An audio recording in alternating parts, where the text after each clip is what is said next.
Hi friends, ಎಲ್ಲರಿಗೂ ನಮಸ್ಕಾರ. Friends, ಇವತ್ತು ನೋಡಿ ಜೇಡ ಪ್ಲ್ಯಾಂಟು ಕಟ್ಟಿಂಗ್ಸನ್ನು ಹಾಕ್ತಾಯಿದ್ದೀನಿ. ನೋಡಿ ಗಿಡ ಯಾವ ರೀತಿಯಾಗಿದೆ ಅಂತ. ಇದು ನೋಡಿ ಎಷ್ಟು ಚೆನ್ನಾಗಿದೆ. ಈ ಗಿಡ ಏನಾಗಿದೆ ಅಂದರೆ ಈ ರೀತಿಯಾಗಿದೆ. ಚಳಿಗಾಲದಲ್ಲಿ ಉದುರ್ಬಿಟ್ಟು ಈಗ ಮತ್ತೆ ನ್ಯೂ ಗ್ರೋತ್ ಬರ್ತಾಯಿದೆ. ಬಟ್ ಇದನ್ನು ತೆಗೆದುಬಿಡ್ತೀವಿ, ಯಾಕಂದರೆ ಇದು ಪ್ರೂನಿಂಗ್ ಮಾಡ್ತೀನಿ. ಗಿಡ ನೋಡೋದಕ್ಕೆ ಅಷ್ಟು ಚೆನ್ನಾಗಿ ಕಾಣಲ್ಲ. ಕಟ್ ಮಾಡಿದ್ರೆ ಇನ್ನೂ ಚೆನ್ನಾಗಿ ಬೆಳೆಯುತ್ತೆ ಇದು. ಅದಕ್ಕೋಸ್ಕರ ಇದನ್ನು ನಾನು ಕಟ್ ಮಾಡಿ ಕಟ್ಟಿಂಗ್ಸ್ ಹಾಕ್ತೀನಿ. ಅದನ್ನು ಕೂಡ ತೋರಿಸ್ತೀನಿ ನಿಮಗೆ. ನೋಡಿ ಈ ರೀತಿಯಾಗಿ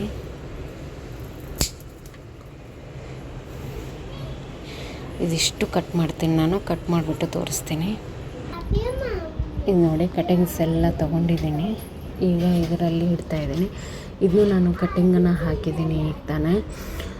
ಅದು ತುಂಬ ಲೆಗ್ಗಿಯಾಗಿ ಬೆಳ್ಕೊಂಡಿತ್ತು, ಹಾಗಾಗಿ ಈಗ ಇದನ್ನು ಕಟ್ಟಿಂಗ್ಸ್ ಮಾಡ್ತೀನಿ. ಇದು ನೋಡಿ ಈ ರೀತಿಯಾಗಿ ಮಣ್ಣಲ್ಲಿ ಹಾಕ್ತಾಯಿದ್ದೀನಿ. ಒಂದೊಂದನ್ನೇ ತಗೊಂಡು ಈ ರೀತಿಯಾಗಿ ಹಾಕ್ತೀನಿ. ಈಗಾಗಲೇ ನಾನು ಸಾಕಷ್ಟು ಸರಿ ಕಟ್ಟಿಂಗ್ಸ್ ಹಾಕೋದನ್ನು ತೋರಿಸಿದ್ದೀನಿ. ಸಾಕು ಬಿಡಮ್ಮ. ಮುರಿತೈತೆ. ಒಂದರಲ್ಲೇ ಚುಸ್ತಾ ಇದ್ದೀನಿ, ಯಾಕೆ ಅಂದರೆ ಇದಕ್ಕೆ ನೀರು ಜಾಸ್ತಿ ಬೇಕಾಗಲ್ಲ. ಅದಕ್ಕೋಸ್ಕರ ಹಾಕಿದ್ರೆ ಏನಾಗುತ್ತೆ, ನೀರು ಜಾಸ್ತಿ ಆಗಲ್ಲ. ಸಾಕು ಬಿಡಮ್ಮ, ಬಿಡು.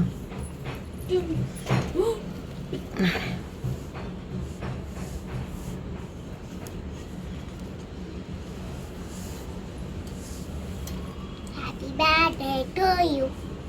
Happy birthday to you. ಇದು ನಾ ಹಾಕ್ತೇನೆ.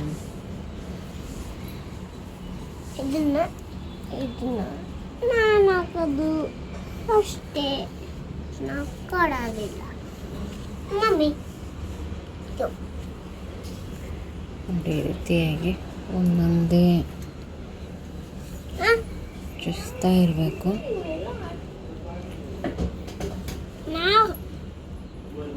ನಾವು ಕಟ್ ಮಾಡಿರೋದನ್ನು ನೋಡಿಬಿಟ್ಟು ಚೆಕ್ ಮಾಡಿ ಹಾಕಬೇಕು. ಯಾಕಂದರೆ ಕೆಳಗಡೆ ಇರುವಂಥ ಪಾಟನ್ನು ಮಣ್ಣಲ್ಲಿ ಇಡಬೇಕು. ಯಾಕಂದರೆ ನೀವು ಮೇಲೆ ಕೆಳಗಡೆ ಮಾಡಿ ಹಚ್ಚಿದ್ರೆ ಗಿಡ ಬರೋದಿಲ್ಲ. ಹಾಗಾಗಿ ನೀವು ಕಟಿಂಗ್ ಮಾಡಬೇಕಾದ್ರೇ ಸರಿಯಾಗಿ ಇಟ್ಕೊಂಡು ಕಟ್ಟಿಂಗ್ಸನ್ನು ಮಣ್ಣಿಗೆ ಹಾಕಬೇಕಾಗತ್ತೆ. ಕಟ್ ಮಾಡ್ತೀರಲ್ಲ ಆ ತುದಿನ ನೀವು ಮಣ್ಣಲ್ಲಿ ಹಾಕಬೇಕು. ಆಮೇಲೆ ಇದನ್ನು ಸ್ವಲ್ಪ ಬಿಸಿಲಿಗೆ ಇಡಬೇಕು. ಅದು ಬಿಸಿಲಿಗೆ ಇರಲಿಲ್ಲ, ಹಾಗಾಗಿ ಎಲೆಗಳೆಲ್ಲ ಉದುರೋಗಿದೆ. ಬಿಸಿಲಿಗೆ ಇದ್ದರೆ ಎಲೆಗಳು ಉದುರುತ್ತೆ. ನೀರು ಜಾಸ್ತಿ ಆಗೋ ಕೂಡ ಎಲೆಗಳು ಉದುರುತ್ತೆ. ಅದಕ್ಕೋಸ್ಕರ ನೋಡಿ ನನ್ನ ಮಗಳು ಕೂಡ ಗಾಳಿ ಕಟ್ತಾ ಇದ್ದಾಳೆ. ಅವಳಿಗೆ ಈ ರೀತಿ ಮಾಡೋದು ಅಂದರೆ ತುಂಬ ಇಷ್ಟ. ಇಲ್ಲಿ ಬಂದಾಗ ಒಂದು ಸ್ವಲ್ಪ ಅವಳಿಗೆ ಬೇಜಾರಾಗುತ್ತೆ, ಯಾಕಂದರೆ ನಮ್ಮನೆಯಲ್ಲಾದರೆ ಮಾಡ್ತಾ ಇರ್ತಾಳೆ. ಇದು ನೋಡಿ ಈ ಪಾಟಲ್ಲಿ ಎಲೆಗಳಿಂದ ಬಂದಿರೋ ಗಿಡಗಳಿಗೆಲ್ಲ ಇಲ್ಲಿ ಇದರಲ್ಲಿ ಬಿದ್ದಿರುವಂಥ ಎಲೆಗಳನ್ನ ಈ ಪಾಟಲ್ಲಿ ಹಾಕುತ್ತೆ. ಹಾಗಾಗಿ ಇನ್ನು ಈ ಗಿಡ ನೋಡಿ ಈ ರೀತಿಯಾಗಿ ಪೂರ್ತಿಯಾಗಿ ಪ್ರೂನ್ ಮಾಡಿದ್ದೀನಿ ನಾನು. ಇನ್ನೊಂದು ಸ್ವಲ್ಪ ದಿನಕ್ಕೆ ಎಲೆಗಳೆಲ್ಲ ಬರುತ್ತೆ ಇದರಲ್ಲಿ. ಇವತ್ತು ನೀರು ಹಾಕಿದೆ, ಹಾಗಾಗಿ ನಾನು ಮತ್ತೆ ನೀರು ಹಾಕ್ತಾ ಇಲ್ಲ. ಇದನ್ನು ಬಿಸಿಲಿಗೆ ಇಟ್ಬಿಡ್ತೀನಿ ನಾನು.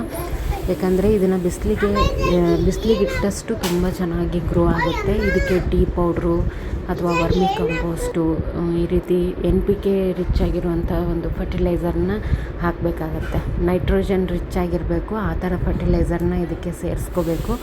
ಹಾಗೆ ಈ ಕಟಿಂಗ್ಸ್ ಎಲ್ಲ ಇಲ್ಲಿ ಇಟ್ಟಿದ್ದೆ, ಬಟ್ ಇಲ್ಲಿ ಬಿಸಿಲು ಬೀಳಲ್ಲ, ಹಾಗಾಗಿ ನಾನು ಜಾಗ ಚೇಂಜ್ ಮಾಡೋಣ ಅಂತ ಅಂದ್ಕೊಂಡಿದ್ದೀನಿ. ಯಾಕಂದರೆ ಈ ಗಿಡಕ್ಕೆ ಏನಂದರೆ ಬಿಸಿಲು ಬೇಕೇ ಬೇಕು. ಬಿಸಿಲು ಬೀಳುವಂಥ ಜಾಗದಲ್ಲಿ ಇಟ್ಟಿದ್ದೀನಿ ನಾನೀಗ.